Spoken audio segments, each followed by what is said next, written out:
What is up, everybody? It's Vicious here, and today we're going to be heckling IGN's Forspoken review. And the reason why I'm heckling it and I don't have the game yet is because, well, IGN made a really snarky review, and honestly, there's a lot of things that they said that, after playing the demo, just don't make sense to me. Like, you can play the demo and you can debunk some of the things that they say. And the thing I don't like about gaming journalists when they make reviews sometimes is their reviews are very inconsistent with the beliefs of their coworkers or colleagues. So, there's a couple things I'm going to be mentioning here that has nothing to do with this review per se. Just simply off the grounds of like ratings that IGN gave other games with similar issues. So, let's go.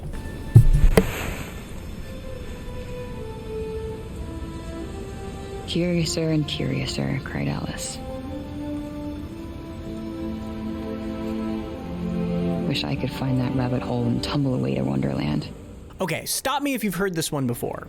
A down-on-their-luck orphan has their life turned upside down when they get whisked away to a fantastical new world.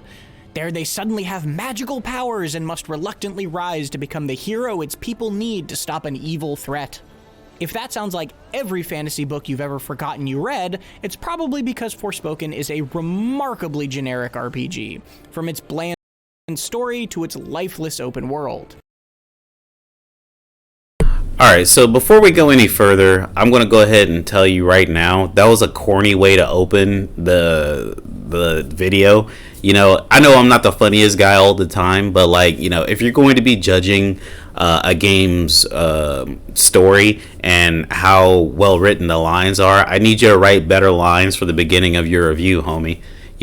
And again, like I said, I'm not the best at writing reviews, but I know that I'm probably better at playing games than this guy. I could probably tell you a lot better about a game than this dude, especially when we go further into the video.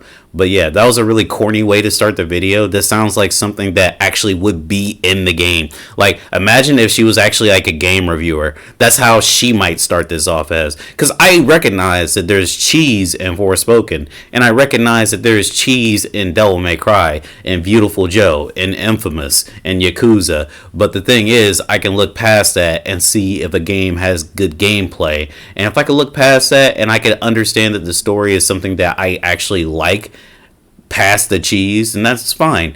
But, this guy is ridiculous. What's his name? Tom Hardy? Thankfully, its flashy parkour and energetic combat do keep the relatively slim campaign decently entertaining throughout. That sucked, by the way. What he just did, that was stupid. And he got hit. Doesn't hold much appeal beyond mindless trophy hunting after that. Hey, by the way, he said that there's mindless trophy hunting after that, and, we'll get to that later, but look at how this motherfucker plays. He plays like trash already. This is on normal mode. I played the demo on hard mode. How the fuck did he, land, get hit, and, continuously chooses to use the wrong spell and the wrong version of an attack? It's ridiculous.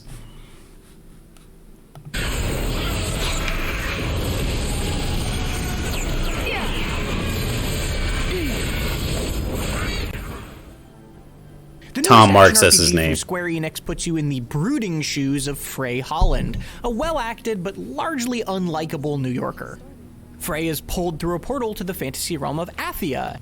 She's an unlikable New Yorker, basically. No, she's black, is what he meant to say, because she seemed to be pretty poor, honestly. I don't know, what is it with people that just hate people that don't have money, or I don't know. It could be any number of things, Maybe she's unlikable because she steals from other orphans. I don't know. I haven't played the game yet. That's one of those things where it's hard to give a rebuttal on because I haven't played the game, and they could totally be misleading me because of their dumb taste, And accidentally becomes bonded to an equally unlikable talking armband she calls Cuff. Cuff? That's a bit reductive, isn't it? Cuff? The four remaining realms. Okay, so I don't like this edit because, honestly, he said that they're both unlikable characters. I don't see how she's unlikable in that clip, and I don't see how Cuff was unlikable in that clip. Cuff just says a bit reductive to call him a cuff. And that's it, to call it a cuff. There's nothing wrong with that line. It wasn't cringy. He's just I'm much more than a cuff. You know what I mean? Come on. realms of Athia have been afflicted with a corruption that has forced its populace into the last remaining city of Sepal, and it falls on Frey and her newly imbued powers to help its citizens by facing 4 powerful rulers called Tantas.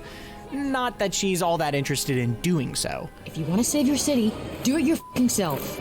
Forspoken's world and By the way, there's a very popular anime, or at least it was very popular in season 1. It was called The Rise of the Shield Hero. And in The Rise of the Shield Hero, or is it Rising of the Shield Hero, the main character, Naofumi, I think this is the main character's name. So what happens is him and 3 other humans from like you know, I don't know if it's all over the world or what, but like they're from like the actual real world. They get sucked into like this game like world, right? So initially he's a good dude, but he gets tricked and he gets like defamed and dishonored, and he's like, fuck it, you save your own world. That's kind of like what Frey's doing. And here's the thing, the only difference between the two is Frey, I guess, is reluctant to help in the beginning, but also Frey had a rough upbringing and, you know, maybe doesn't want to try and save the world. I don't think that that's such a outlandish thing to think. Not everybody wants to just save a fucking world when they get powers, or at least not in fiction, of course, right? Because it doesn't really exist in real life. Anyway, let's continue. story are about as bland as they come, equal parts predictable and forgettable, and mostly told through exposition dumps between large stretches of open world exploration.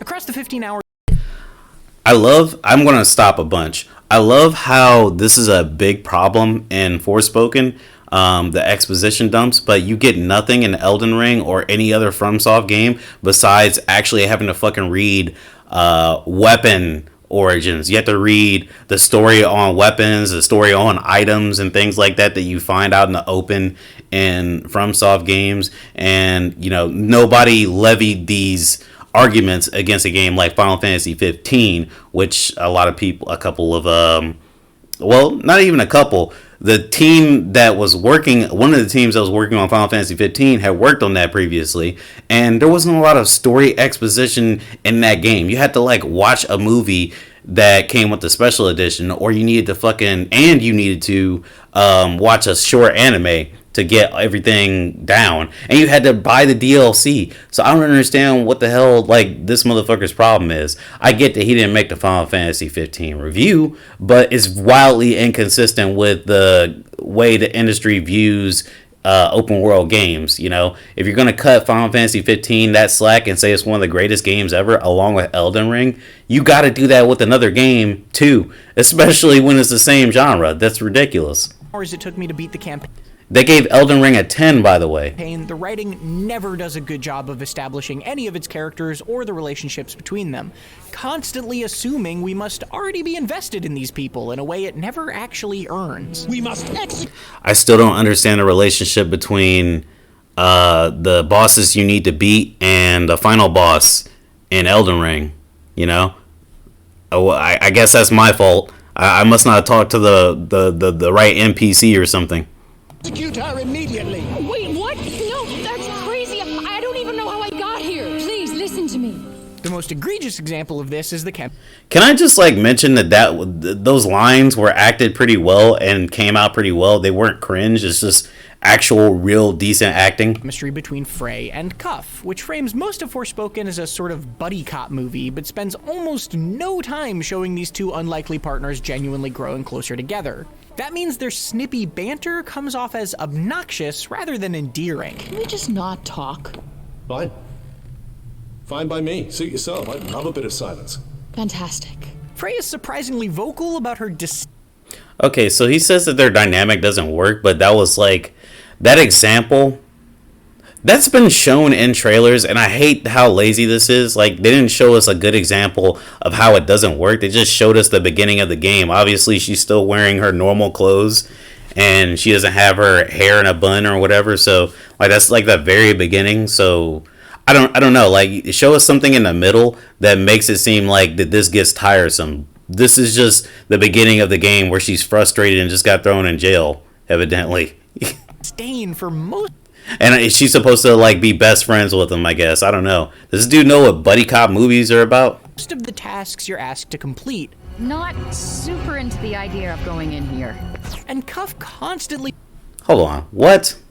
most of the tasks you're asked to complete. Not super. Let's go back and That means hear there's that one more snips time. of nuttering. Fine. Frey is surprisingly vocal about her disdain for most of the tasks you're asked to complete. Not super into the idea of going in here. This guy's never seen somebody with anxiety or like has trouble, not somebody who doesn't have confidence in what they're about to do. Like he's never heard in a video game ever somebody like just express some sort of doubt or fear of something. So that's why he said that, which is ridiculous. Why is this newbie reviewing a game when, you know, he thinks this is like cringe? Like, you think that's a bad thing that she's not into going into a fucking cave or like doing whatever? Like, you know what I mean? Maybe it was like unlocking a chest. Let's go back and see. Because it could have been that there was something around for her to do and he was going to like a wrong area. Disdain for most Let's hear that of the again. tasks you're asked to complete. Not super into the idea of going in here. And Cuff So something like this happened while I played the demo, and there was like a cave or like there was like a place that was like destructible that I could go down into, and I heard dialogue like that, but I didn't understand it. So the dialogue being misplaced, that's something that I think needs to be patched, but it's not something that I'd be like, oh well, yeah, this is stupid. You know, like it's an error. You know, it could be fixed. constantly belittles her for no good reason. Reasonably impressive, I suppose. Reasonably going in here. And Cuff constantly belittles her for no good reason. Reasonably impressive, I suppose. Reasonably? Kiss my ass. All right, so this actually kind of made me visibly upset when I heard it, right? So that was not Cuff being belittling. He said reasonably impressive, I suppose. Like, it is ribbing, you know, it is ribbing, and she said that she kicked ass. It's funny how IGN will censor ass on their own page when they're reviewing something, but, you know, I'm sure when Elden Ring was about to release, they fucking probably posted up the gameplay of Godric cutting off his own fucking arm. Like, what is I don't understand the rating system at IGN. Like, what's going on? I think it's supposed This is to an come off M-rated sort of game, by the way. friendly ribbing, but instead it feels like awkwardly watching a couple argue at a dinner party. This dynamic never really changes, and it is always exhausting. You absolutely sound like that. No, you absolutely sound like that. Yeah, see? Two can play at that game. You're f***ing stupid. At a dinner party. All right, a couple arguing at a dinner party. All right, so here's the thing I have to say about this.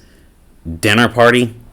All right, fine. Let me just imagine for a second that dinner parties are like that common. Like normally people will say a cookout or a barbecue or a pitch-in or something along those lines, or a get-together. But a dinner party, normally I would picture like people like very fancy doing that. That didn't sound like fancy talk. That just sounds like two people talking to one another. You know what I mean? Like me and my friends argue with one another and we say shit like that all the time. That doesn't mean that we're like a fucking couple at a dinner party. That's just humans interacting. It's so stupid. Some conversations and cutscenes can also have a stilted feel to them. The performances throughout genuinely aren't bad, even when the writing leans heavily into telling rather than showing, but none of it is very fun to listen to thanks to long, awkward pauses between lines and occasional crowd noise or background music that's so loud it drowns out the dialogue. The Tantas are deeply connected. I'm going to try my best to edit this in if I have time, because I do have like one more thing of homework, I think.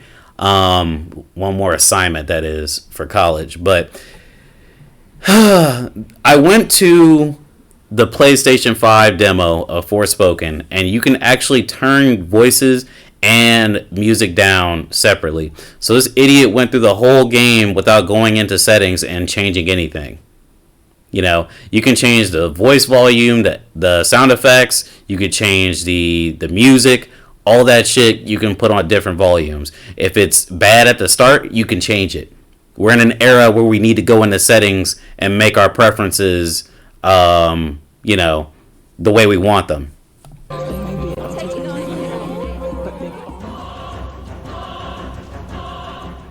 When you're not in Sepal talking to town... As for the pausing, I have nothing to say about that. Like, whatever. Yeah, this pausing. Like, I would count off a little bit for that, too, maybe. I hate when games do stuff like that myself. And honestly, I think the characters look a little dead-eyed.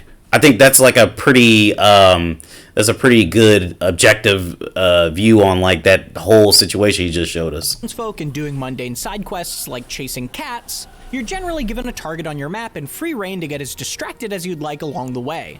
That involves sprinting across Athia's rocky terrain using Frey's magic parkour skills, flipping over obstacles, and then beating the snot out of enemies at various points of interest for new equipment and other rewards. That went well. This guy sucks at playing this game.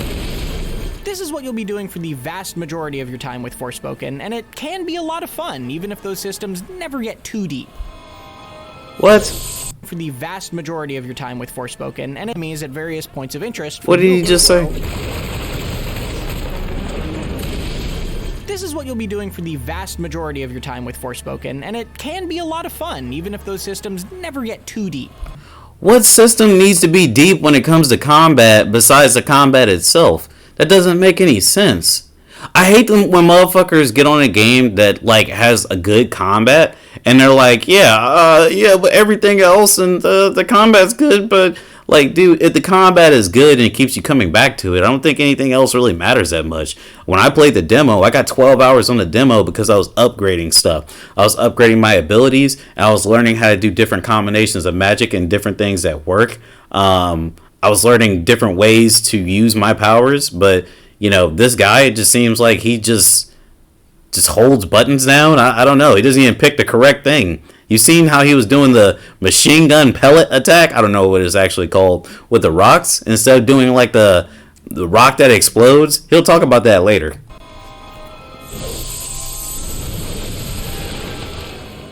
Frey gains 4 styles of elemental magic over the course of the campaign, each essentially a different weapon you can quickly swap between, with its own set of alternate fire modes and unlockable Look at him get hit. Skills.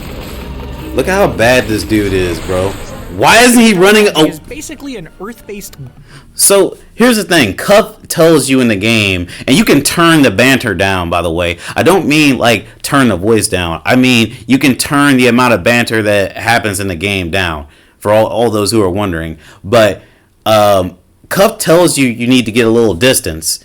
What does this idiot do with his rock powers? He stays right dead center of the enemies. Gun that can be fired rapidly or charged for an area of effect burst. He's so bad. With abilities that root enemies.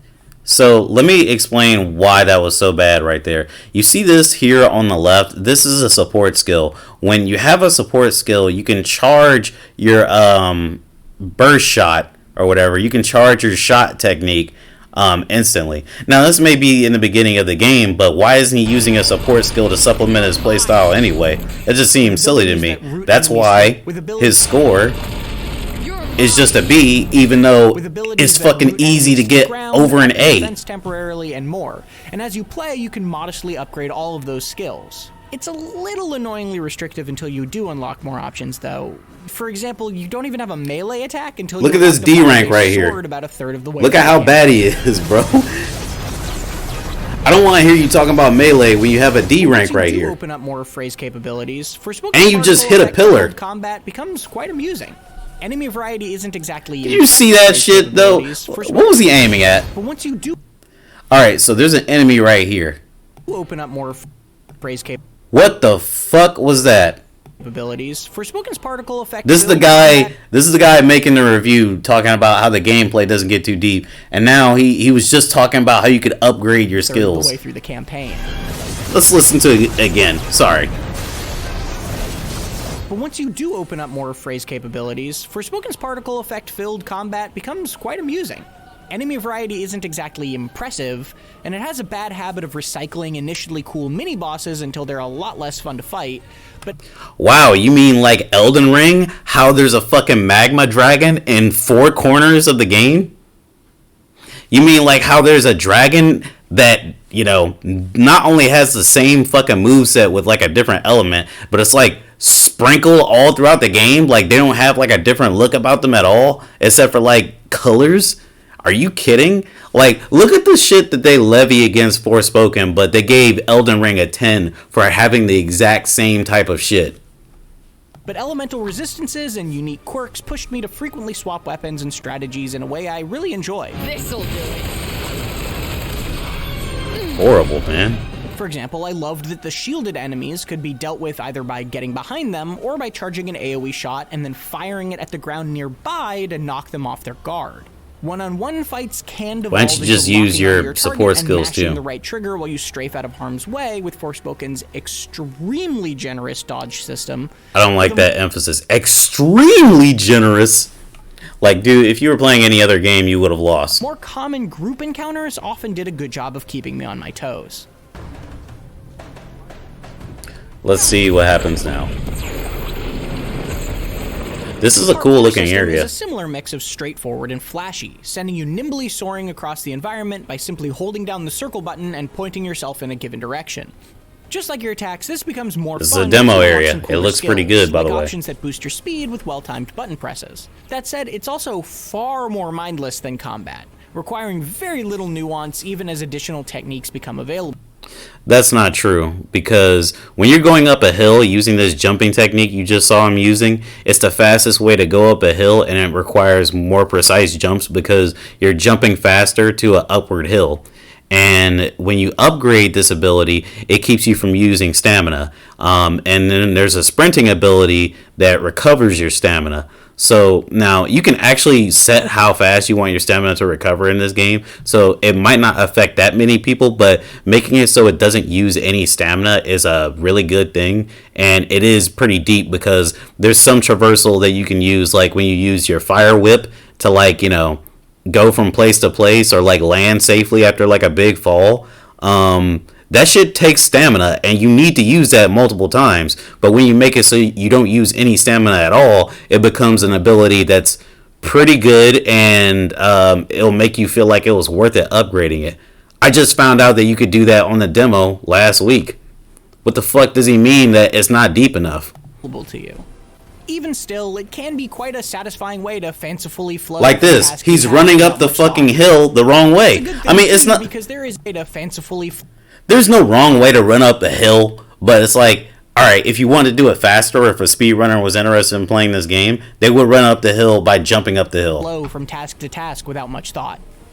That's a good thing too, because there is a considerable amount of ground to cover in Athia, and very little of it is worth stopping to admire. This place isn't much to look at, huh? This world is... Man, it's really easy when you like go to like an empty ass field. Like, obviously there's stuff in the background I can't really see because, I don't know, this fucking grass hill is in the way. But like, you definitely showed a place with like red crystals in the background, look like a scorched rock and shit earlier. That looked pretty cool. And the meadow with hills and mountains looked pretty cool. But instead you show this fucking green screen shit. I'm sure this place might not look the best, but Lord Almighty. This world is huge, and the campaign doesn't even send you near half of it. The map is littered with optional side objective markers, but there isn't much reason to go too far off the beaten path to complete them when the same small handful of tasks available are repeated ad nauseum no matter where they're placed. Hey, when you play Elden Ring, your main objective is to kill bosses and to go into caves and kill bosses. That sounds ridiculous when I say it that way, right? It does. Look, Mutant, Flashback, Lock Labyrinth, Monument, Cave, Ruin. Like, mostly in Elden Ring, it'd be like Merchant, Cave, Everjail, or some shit. You know what I mean? They almost all boil down to either fighting some random dudes to earn a reward or just being handed one outright, and the payoffs don't feel particularly Look how bad this necessary on the motherfucker normal is. difficulty setting. Good night. He charged that attack and let that thing hit him. Horrible. Open world games follow a similar Also, look at this area. He said that the areas aren't much to look at. Look at this. Look at this area that he's like, the editor is like just trying to pan past. All these rocks you can parkour off of, man. And this looks like, I don't know what this is, but maybe there's a fight there. Maybe there's fights on these floating rocks. I don't know. They're not showing anything. They're giving me an overhead view, and they told me that they look bad. It doesn't look bad to me. Forspoken does it with such a bare-bones transparency that Athia comes off less like a world for you to explore and more like a repetitive checklist asking to be crossed off. Dude, keep the same energy with Elden Ring. I hate how these motherfuckers gave Elden Ring a 10, and they love Death Stranding, even though Death Stranding is literally just fucking... I like Death Stranding as well. Don't get me wrong, and Elden Ring is okay, but Death Stranding is delivering package from place to place. They give you new stuff so you can deliver packages more efficiently, but let's not get it misconstrued. It's delivering packages normally of the same size from place to place. It also doesn't help that Athia lacks much in the way of... In a very bland environment. Mostly filled with piles of samey rocks and ruins. Each of the 4 regions offers some twist to their layout, but they'd still mostly blend together if it weren't for the blunt color filter slapped onto each one. After the credits rolled, I ran around this map for another dozen or so hours, hoping to find some exciting secrets in the hard-to-reach corners I hadn't visited yet. But with the sole exception of an isolated trader selling a few neat items, all I saw was the same side tasks on these same bland landscapes over and over and over again. Like you would find on Death Stranding, Elden Ring, Horizon Forbidden West. To put on a podcast and spend dozens of hours clearing every single map marker and opening every single chest, but I was given very little motivation to do so here. Well, you don't sound like anybody that's like very good at playing games, or you don't at least look like it. Let's look at the verdict, because I didn't see this part. Forspoken is a kind of game you've probably seen before. From its stereotypical fish-out-of-water fantasy story to its giant open-world map full of repetitive optional tasks. Its combat is flashy and fun enough to entertain across its comparatively short RPG campaign, with fights that do a decent job of pushing you to shake up your use of Frey's elemental powers, even though the overall enemy variety isn't particularly impressive. Its parkour system is also satisfying enough despite the scenery you're running through being a... I mean, within this gameplay, I've seen like more variety in this gameplay than the variety you would expect from like, I don't know, Kojima on Death Stranding and enemies on Elden Ring. You know, I've seen, in this one video, I've seen beasts made out of vines, or creatures made out of vines. I've seen that unicorn swordsman made out of vines. I've seen the wolves. I've seen I think the alligators were in this footage, right? I've seen flying creatures. Well, they were crows. They're big crows. I've seen those. Like, I've seen 5. There was like a fucking stone dragon. Like, there's a ton of stuff that I've seen in this one video, and you're telling me there's no variety? Like, about as picturesque as a bowl of rocks with an Instagram filter slapped on it. There's a kind of person that might be enough. Wow, interesting. To spend hours and hours uncovering. Because this looks nothing like the demo. Needlessly large map. Besides grass. That doesn't mean I was able to find a compelling reason you'd want to. For more, check out our reviews of One Piece Odyssey or Crisis Core Final Fantasy VII Reunion. And for everything else, keep it right here on IGN. Nah, this review sucked. Like I said, several times in this review, this guy has proven his incapacity or inadequateness while playing games. Like, he doesn't understand how to change the sound settings. He doesn't understand the depth and upgrading any of this shit right here. Like, look at this. Imagine seeing a fucking skill tree that you could upgrade multiple moves on to make them more efficient or just better in general, and saying that they don't get too deep. Like, look right here. You can upgrade this and it'll boost the damage and purple magic in general. And also, you get another upgrade. Where is it at? You get, sorry, that's just a regular shot. These upgrades, you can upgrade them to do more damage, and you can upgrade them to just be overall like more impressive. But it doesn't get too deep. Like, dude, it's gonna have like, it has like over 100 spells in this game, and you're telling me that the magic system doesn't get too deep? All right, sure. And he didn't say anything about the performance. Like, all right, I don't watch reviews that often, but you guys gotta mention performance, because that's what people are really waiting on. The demo was playing at around 1080p, 40 FPS to 60 FPS, mostly 40 at times, evidently. And he didn't mention a single thing. It's ridiculous. But that's it for now. I'm going to go ahead and cut this right now. I'm not going to edit it. I'm just going to throw it up there. And we'll see. I'll be playing this game tonight as soon as I get done studying and everything, and yeah, just watch out for it.